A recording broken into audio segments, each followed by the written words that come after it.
Sorry, everyone. It sounds like we're having some technical difficulties there. Thank you to Victoria for alerting me to this.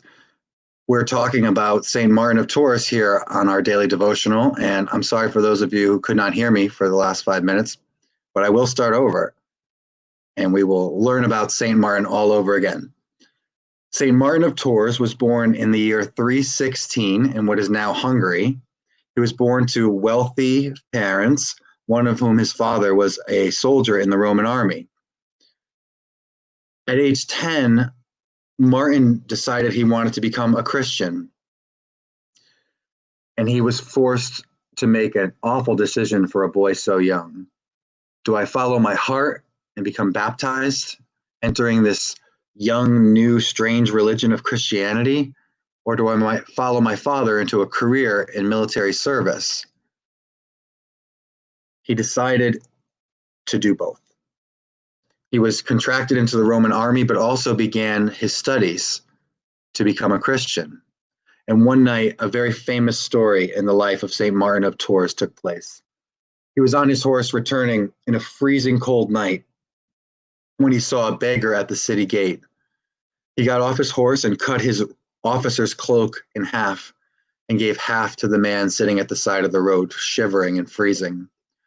That night, Jesus appeared to him in a dream and revealed that he had been the beggar by the side of the gate, waiting for Martin in disguise. Martin quickly knew what he had to do. He renounced the Roman army and began full preparation for baptism. He wanted to give his life to Jesus. But the army would not let him leave so readily. They called him a coward, and he said one of the boldest things I've ever heard. He said, "If you think of me a coward, I'm not, because I'm a soldier for Christ. I'll prove it. Send me to the front lines where the fighting is the fiercest, and I'll be armed only with the sign of the cross." After that, he was released from service. Martin was baptized and began studying and learning as much as he could about the faith. He was sent to St. Hilary, a famous doctor of the church, who began teaching Martin in the practices being a hermit and a monk, being as completely dedicated to God as one can be. Martin quickly grew in faith and power, and miracles began happening everywhere he went. People sought out his intercession for healing and raising of the dead and cures, and they loved him so much that they soon demanded that he become their bishop. He was forced almost against his will to lead them in that area, in the area of Tours, which is now associated with his name. After many years of being a bishop and establishing monasteries and teaching the faith and eradicating superstition, Martin felt sick and knew that he was going to die. He wanted to die a holy death, and he lingered between life and death for several days.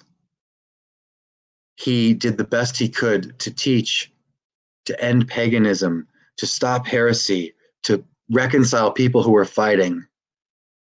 And in the end, Martin passed away to the sound of choirs of angels singing in the room. St. Martin of Tours is venerated throughout Europe as someone who made a difficult decision in life, someone who was faced with tough obstacles and overcame them. We can call on him on his feast day, November 11th, and on every day when we're faced with tough decisions, because in the end, choosing Jesus Christ is the only way to happiness. St. Martin of Tours, pray for us. Thank you for watching. And again, I'm sorry for those technical difficulties in the beginning. Tune in tomorrow at the same time. Have a great day.